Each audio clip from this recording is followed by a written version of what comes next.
What's going on, everyone? I'm Dom, joined by the Price Brothers up top, Daniel and Anthony, the cast of Sports King.Dom. We're here. We're going to recap NFL Week 10. Guys, we had another good week of NFL action, as we always do. The games never disappoint nowadays. Let's start Thursday Night Football. It started out a nice AFC South matchup between the Colts and the Titans. The Colts, they prevail big time. They win the game 34-17. Guys, go ahead and let's get into this game. It was a big win for the Colts. This puts them atop the division, the both 6-3 in the AFC South. It really the tide. It was a close game, and then the tide would change when they got that block punt touchdown, and that really just took the Titans out of it. And this is huge for them. Now these two teams, they both have tough matchups this week.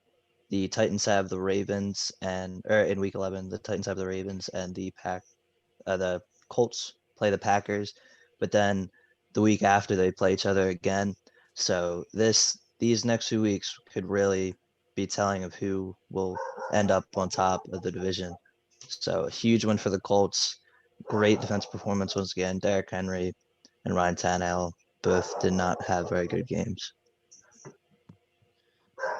Yes, great win for the Colts. Like we said, this game was the most important as a battle to get that first win in this 2-game series, take the lead, get momentum building, and Nyheim Hines, Rivers did okay, 29 for 39, 308 yards, 1 touchdown, but Nyheim Hines had 2 touchdowns, 1 rushing, 1 throwing, and then Michael Pittman Jr., rookie out of USC, who is a very underrated offensive weapon, had a great game, 7 receptions for 101 yards, out of 8 targets. Every target catch he made, his average was 14.5 yards. So that's just the production he did. He did rushing also. He had 1 big run for 23 yards, I think it was. He had his show out game. He had injuries throughout the season, but this was a great game by him. And Hilton isn't performing to his all-star caliber that he used to be. Now Pittman stepping up and doing the job. That's why they drafted him. It's a great game by Pittman Jr., great game by Nyheim Hines, great win by the Colts. That Colts defense is one of the best in the league, and same with that Colts offensive line. Phillip Rivers wasn't really sacked at all or pressured. Quentin Nelson is leading that line. Just great win by the Colts. I was never a fan of them, but after this win, they have my respect. Yeah, great game by the Colts. Dan said the tide really changed after that second half. It was a close game going into halftime. Titans were only up by 4. It was 13-17 going into the halftime. And then the Colts really came out and they kind of took over the game. Derrick Henry, not a very good game. Ryan Tannehill, not a very good game. I mean, even Phillip Rivers, he had a good game, but it wasn't the greatest game. But it was a good game, so they won the game. Anthony said he gave his stats over 300 yards and a touchdown. But yeah, Nyheim Hines, another great game from him after, bit of a lackluster performance from him last week after he put up that 2-touchdown performance. He did it again on Thursday night. Colts win this game. Both teams now sit at 6-3, so they're neck and neck. And that game they're going to play in Week 12 is going to be even bigger. Let's move on throughout the week. We'll mention some scores. We're not going to go in depth with all of them. The Eagles and the Giants, they played in an NFC matchup. The Giants, they won the game 27-17. Daniel Jones had a nice touchdown run. Wayne Gallman was running all over the Eagles. The Eagles just couldn't really get anything going on offense. Poor showing from them. They didn't run the ball much. I think they should have done that a little bit more. Very bad play calling, I would say. They should have ran the ball a little bit more. Miles Sanders was looking very good.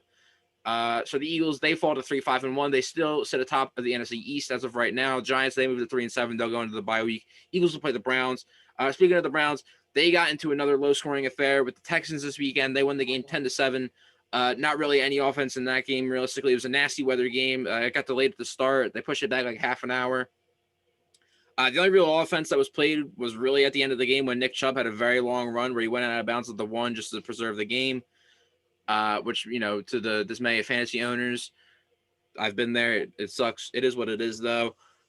So they win that game 10-7. Deshaun Watson doesn't put up the greatest of numbers, only 163 yards passing, and a touchdown. Nick Chubb, like I said, he had that 1 touchdown.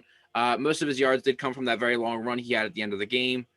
So the Browns, they'll move to 6-3. As I just said, they'll play the Eagles this upcoming week in Week 11. Texans, they move to 2-7. Not entirely sure who they play.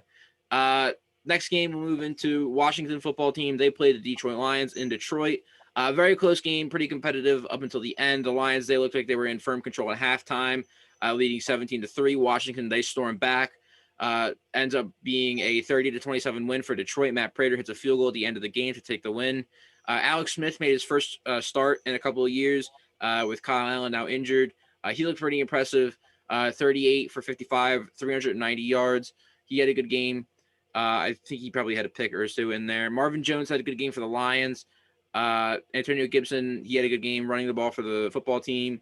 McKissick, he had a few catches. He was pretty much playing wide receiver for them. So the football team, they go to 2-7. The Lions, they move to 4-5. So they're looking to stay alive in the NFC wildcard race. Next game, bit of a weird one here. The Packers, they played the Jaguars in Lambeau. Packers, they squeak out of this game 24-20. Jaguars got a lot of points off special teams. They kick return, go for a touchdown. And I believe they blocked one or someone muffed something. And the ball ended up on the one. They punched it in. So the Packers, they win the game 24-20. Kind of a scare. Aaron Rodgers didn't have that good of a game. He still put up 2 touchdowns and over 300 passing yards. Valdez-Scantling had 140 receiving yards and a touchdown, but just not a good game overall from the Packers. They'll go to 7-2. They remain the number 1 seed in the NFC as of right now. Jaguars, they go to 1-8 as they look to continue their tank, and maybe they can hope for a Jets win at some point this season, so they could probably get Trevor Lawrence. Moving on, NFC South matchup, we had the Buccaneers. They played the Panthers. Panthers, they looked in firm control at the beginning of this game, and as the game went on, the Buccaneers, they pulled further and further away. Tom Brady, he has a good bounce-back game after a bad game against the Saints last week. He puts up over 300 passing yards and 3 touchdowns. Ronald Jones, he had a 98-yard touchdown run, very impressive. He finished with 23 carries, 192 yards, and a touchdown. DJ Moore for Carolina did have a nice game. He put up 96 receiving yards and a touchdown. I believe Teddy Bridgewater did get a bit of a knock at some point in this game. His status for Week 11 is uncertain as of right now. We're not sure if he's going to play or not. McCaffrey probably won't play. McCaffrey will not play, most likely. He did miss this game. But yeah, Panthers, they fall to 3-7. Buccaneers, they get a nice bounce back win. They'll move to 7-3. One thing about this game too, I think I might have said it a podcast or two ago. I think the Bucs are just a better team when Ronald Jones is our primary rusher. You can see, like, when you look at the games where he is their guy, when he gets 10 plus carries, they play well. I mean, I know he had a 98-yard rushing touchdown, but still, he would have had 100 rushing yards if he took that out. So I think the Bucs, if they want to remain dominant, obviously Leonard Fournette's a good back, but Ronald Jones is proving that he should, at least to me, be the guy in Tampa Bay. Yeah, they only had 5 rushing attempts total in that game against New Orleans, where they got absolutely smoked. And Ronald Jones himself ran the ball over 20 times in this game. So running the ball definitely needs to be a factor for them going forward if they want to continue to impress the way they did against the Panthers. Moving on, the Raiders, they played the Broncos at home in Las Vegas. They dominated the Broncos 37-12. Drew Lock plays a terrible game.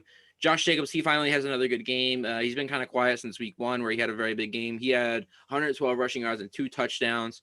Overall dominance by the Raiders.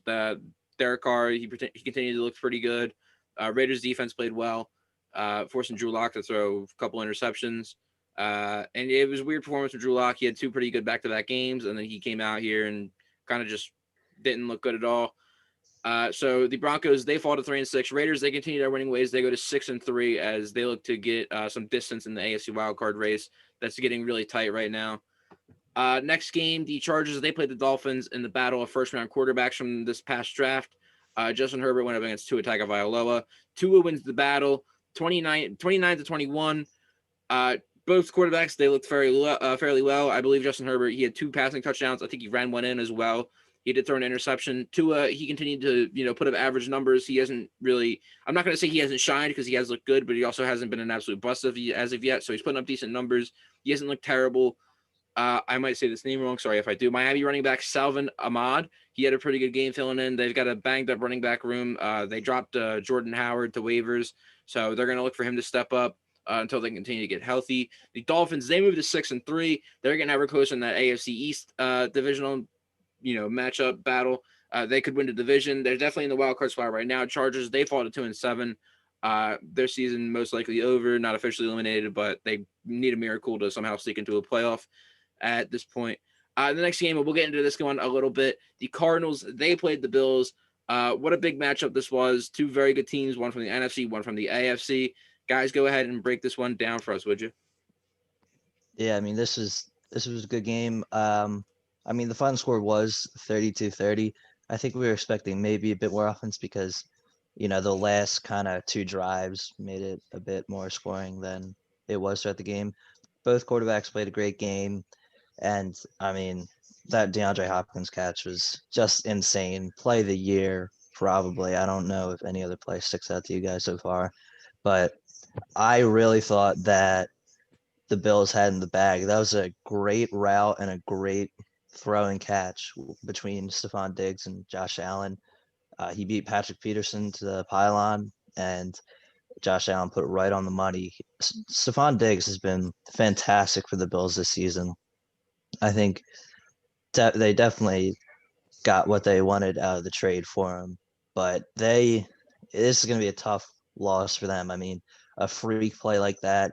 I'm still pretty confident in the Bills. I still think that they're probably going to win the division, but a bit a great player just made a great play, and that's really all you can say about it. Yeah, that game was crazy at the beginning. It looked like the Bills had it. The Cardinals couldn't get anything going in the first half. Second half, things worked their way. Patrick Peterson finally gets an interception after he drops two easy ones, change the momentum. Kyler Murray is I think the front runner for MVP right now. It was Russell Wilson, but now he's just doing so much more. He has 10 rushing touchdowns. He had two against the Bills, and then just that Kyler Murray, DeAndre Hopkins connection's crazy. Hopkins, 7 receptions for 127 yards and that one touchdown. Yes, the most of the yards came from the last play. And, Dan and we were at dinner and I was like, our dad doesn't want to watch football anymore. I was like, Daddy, we got to put this game on. You see that great pass and route by Diggs and Allen, get a touchdown, 34 seconds left. We're watching. Murray rolls out left, he's scrambling and just throws it off balance up. And all I see is DeAndre Hopkins with Tre'Davious White and two other Bills defensemen right next to him. And they just jump up and he catches it. And we were all in shock. My mom was even just like, and Abuela was like, I can't believe that. I just saw that. It was a great play. DeAndre Hopkins is the best wide receiver in the league. That is the best duo.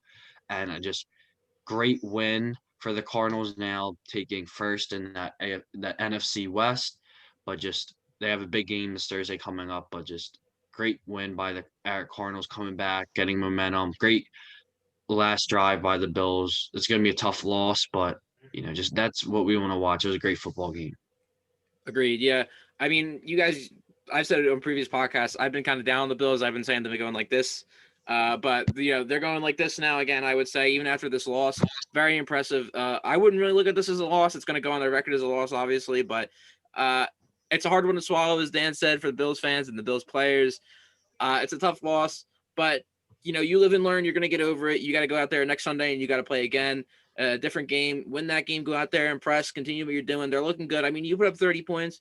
That's nothing to be upset over. You gave up 32. That might be a little bit to get upset over, but a good game from the Bills and even better game from the Cardinals, honestly. They continue to look great. Kyler Murray improving so much in his second season, and DeAndre Hopkins still looking as incredible as he ever was with the Texans. And I have to agree with the same that he's the best wide receiver in the NFL. I don't think there's any ifs, ands, or buts around it. And, you guys said that you were watching this game and you had crazy reactions. I was sitting here eating my dinner and, I said, holy expletive, he caught it. So a crazy catch by DeAndre Hopkins and a great game to watch just in general, especially for neutral football fans, just to sit down and watch a game on a Sunday evening and just enjoy football. And that's what you got from this game. Two good teams. Anthony said they got a good game Thursday, a very important game in their division. They'll play the Seahawks on Thursday Night Football. That's going to be a good one. We're going to have to look out for that one and see how they match up. And speaking of the Seahawks, we're going to move into them next. They played the Rams in LA. Guys, why don't we go ahead and break this one down too? Yeah, that Rams defense, man, that definitely won the game. They bottled Russell Wilson up. He did not play well. The past few games he hasn't played well, but this game in particular.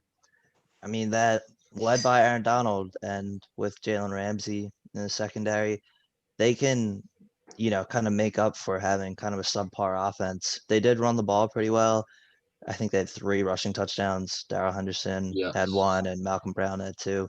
So they can run the ball, and they still have a good wide receiving core with Cup and Woods. But they don't put up very many points, but their defense can keep them in games. They have the best defensive player in the league and a very good secondary. And Seattle, I mean, we were talking about them a few weeks ago. They were 6-1.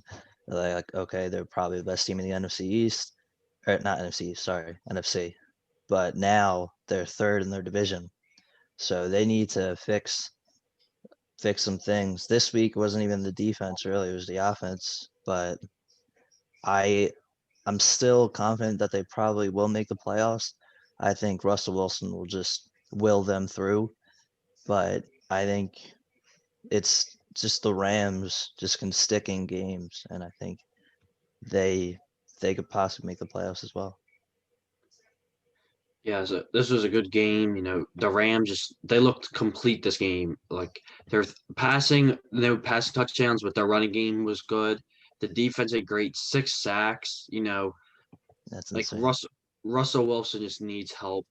Um, the defense, the Rams are just a sneaky team. You expect so much from the Rams. Like you see those games where they do amazing against um the Eagles. Like this game, they look like a team that they could be, but then sometimes they play terribly. And the Rams are just they need to get on pace. They need to get a team that instead of playing great one week, then bad the next, they need to find that middle ground to where they're good, and that's where Coach McVay is working each week for. Just a good win by the Rams. Seahawks, they need I preach about helping Joe Burrow out. Now, the Seahawks have to protect Russell Wilson. You can't. They have the receivers. Metcalf and Lockett didn't do good. That's just great defense by the Rams. They got to protect Wilson now. He's getting older, so he's not going to be able to take as many hits as it. Even though he's a very tough player, but just great win by the Rams. Seahawks, they got to figure some stuff out. Yeah, it's a great win from the Rams. And the Seahawks definitely, like Anthony just said, they got to figure some things out. They got to, last week it was or against the Bills, it was their defense. They looked really bad, and now it's their offense looking really bad. So they got some stuff to figure out. Their defense obviously still isn't helping them, and their offense definitely didn't help them in this game. Like you guys said, they gave up an absurd amount of sacks. Even with Russell Wilson, who's a mobile guy, he's got the ability to get out of the pocket and evade sacks. Him getting sacked, I think you guys said 6 times. That's just too many times for him to be getting sacked. So the offensive line's definitely got to figure things out. And for the Rams, this is a really good win for them. This puts them at 6-3, which ties them with the Seahawks and the Cardinals. I think the Cardinals are on the tiebreaker right now. That gives them first place. Yep. So it's going to be very competitive. That's what I feel like we've been saying that all year. The NFC West, definitely the most competitive division in football. And it's going to be that way, I would say, for the rest of the season, most likely. Come down week 16, week 17. It's just a matter of who can win more games, honestly. I mean, obviously, I sound like Booger McFarland right there, but whoever can win more games is going to get this division. And even with the wild card spots, that home playoff game is going to mean a heck of a lot more to whoever gets it, because there's a good chance that whoever gets the wins the division, they might see another or NFC West team in the wild card round for all we know. It's definitely a possibility. So obviously, great win for the Rams. Seahawks, they got to bounce back in a big way. They're starting to go like this a little bit. Dan, we said it right before the podcast. They look like the Bills from a couple of weeks ago, just a little bit later. They play good teams, and they're not looking impressive. So we got to see what they can do throughout the rest of the season. We got to see if they can bounce back. They'll play the Cardinals, as I said, on Thursday Night Football to begin Week 11. Huge game. Could have big implications. That'll be the second time these teams play. Obviously, the Cardinals won the first meeting in a very close matchup. So you can be sure we're going to be breaking that one down very soon. We'll move on. We'll stick to the team of the NFC West. The 49ers, they traveled to New Orleans. Obviously, the 49ers still very banged up without majority of their team. They lost the game 13-27 to the Saints. Saints improved to 7-2. 49ers 4-6 now. The Saints, they did lose Drew Brees. He went out. He had a broken rib and a collapsed lung. Still unclear if they're going to be playing Jameis Winston or Taysom Hill as starting quarterback. I would imagine it's going to be Jameis Winston, but we'll be talking about that in the breakdown of Week 11, which will be up in a couple days. But any quick thoughts on this game and what the Saints might have to do to ensure they keep winning without Drew Brees? Just keep dumping it to Alvin Kamara. I mean, that's kind of what it doesn't take too much skill to do. They were good last season with Teddy Bridgewater and a quarterback. So I think that they could, produce similar success. They have a very good defense. They're probably the most complete, or one of the most just like complete teams in the NFL. So I just think obviously missing Drew Brees is going to hurt. He's one of the all-time greats, but I think that they could be okay for a few weeks. Maybe Jameis Winston can kind of get Michael Thomas going a little bit. We saw that last year. Michael Thomas didn't really start getting like super hot until Teddy Bridgewater was in. So maybe this change of pace might help him get going. And then by the time that Breeze gets back, Michael Thomas will have his confidence back, slant boy, maybe. So we'll see. I think they should roll with Winston. I like Taysom Hill, but I think he works better as a gadget player. But fantasy owners fantasy players pick him up because you could play him in your tight end slot, and if he starts a quarterback with all the other things he's doing, that could be fantasy gold. So keep that in mind. Just a quick little thing there. Yeah, the two things that the Saints need to do, one is their defense has to be the way they've been playing, very good. They have to keep that. And the second big part is Sean Payton. Sean Payton, Winston is a dude who likes to let it go. We all know that. He had 30 interceptions last year.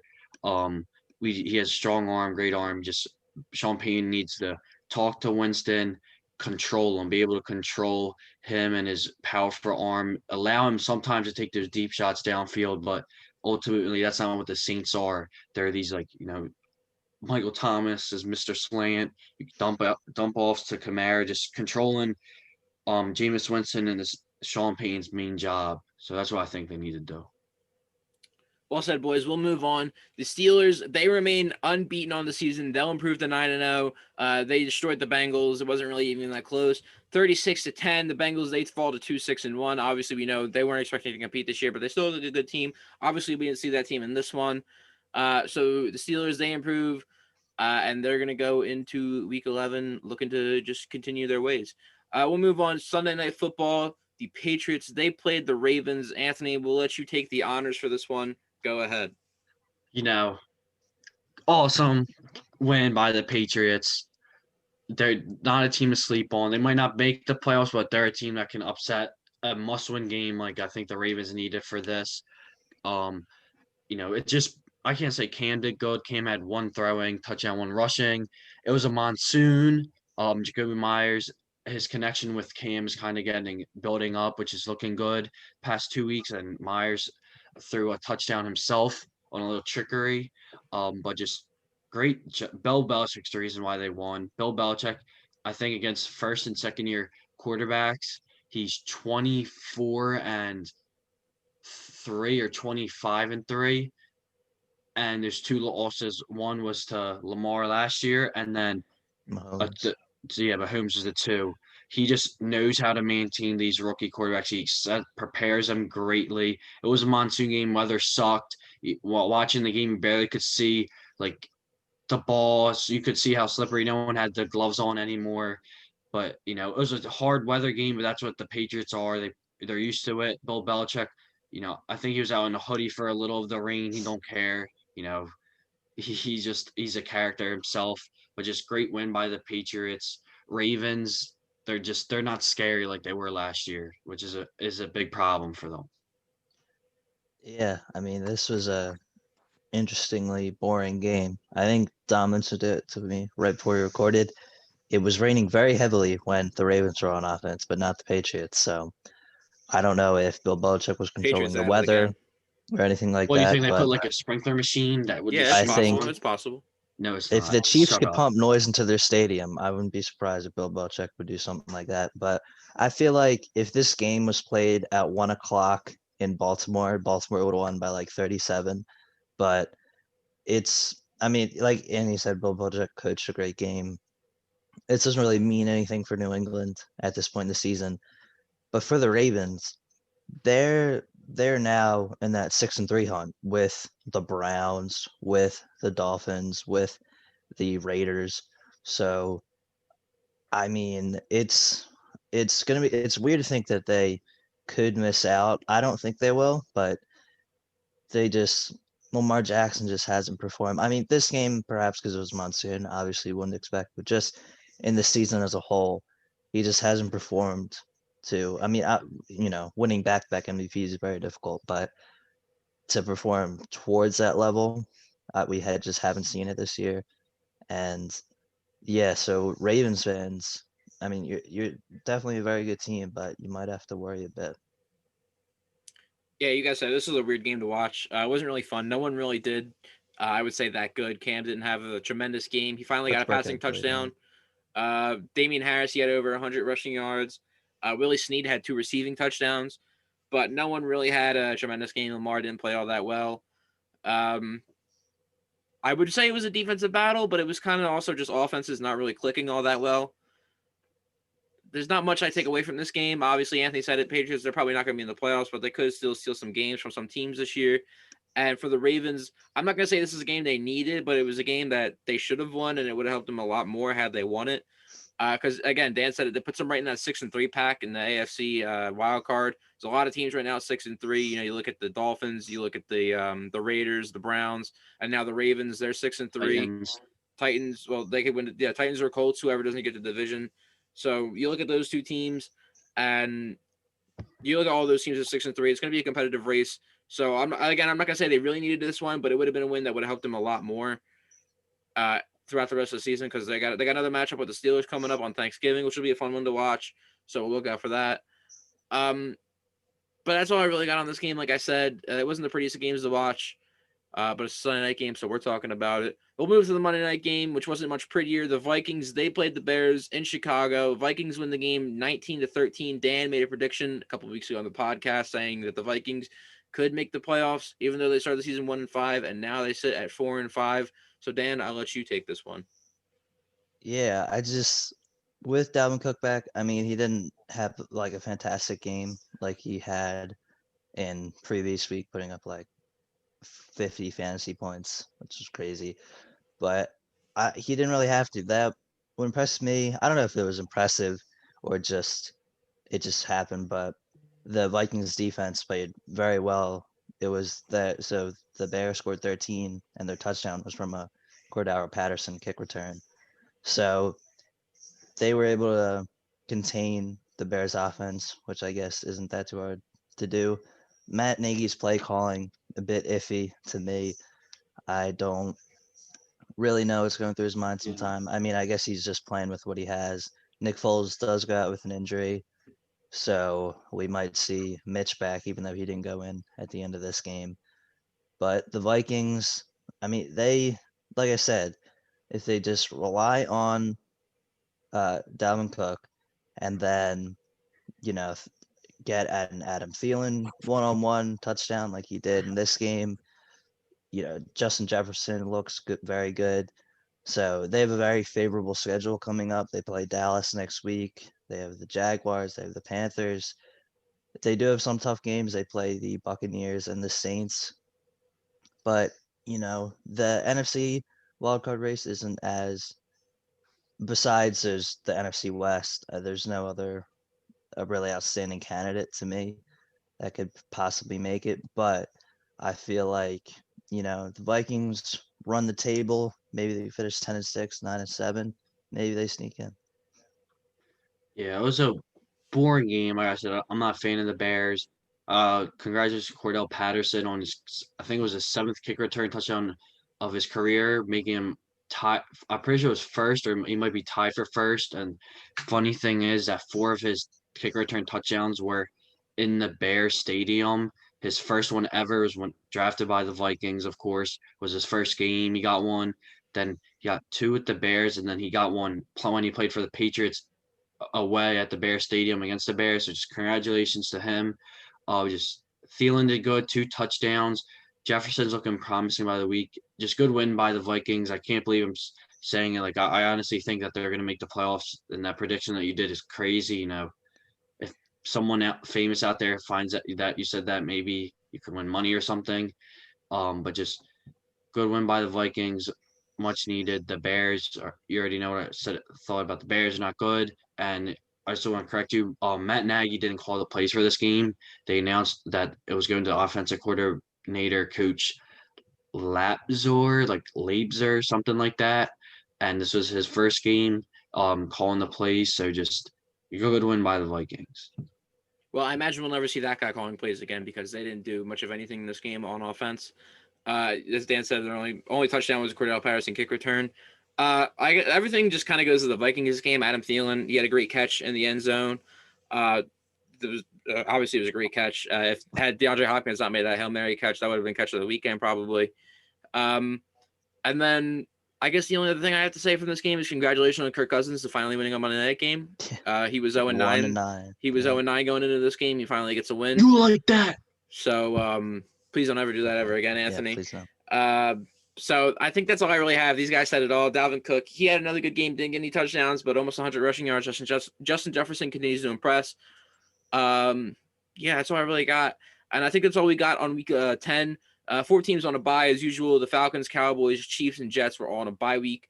NFL Week 11, it kicks off Thursday night. The Arizona Cardinals are going to play the Seattle Seahawks in a very big game for the NFC West. And you can be sure we'll be breaking that down and the rest of NFL Week 11 very soon. So stay tuned.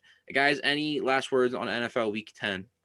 I guess maybe it's not about week 10. I know Kyler Murray had a great game, but like you just said, the Chiefs are on a bye.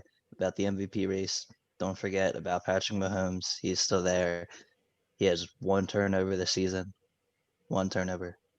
So let's just, 1 interception. I'm not quite sure on how many fumbles lost he has, but just, it's not a runaway for Kyler Murray. My last thing is, you like that? Anthony has officially been kicked out of Sports King. Yep. Thank you for tuning in to the NFL Week 10 recap. I've been Dominic, of course, joined by the Price Brothers of Top, Daniel and Anthony. We hope to see you for the NFL Week 11 preview and everything else that we're going to be pumping out in the near future. So we'll see you then. Till then, take care, be safe, and yeah, catch you later. Adios. Peace. Ciao.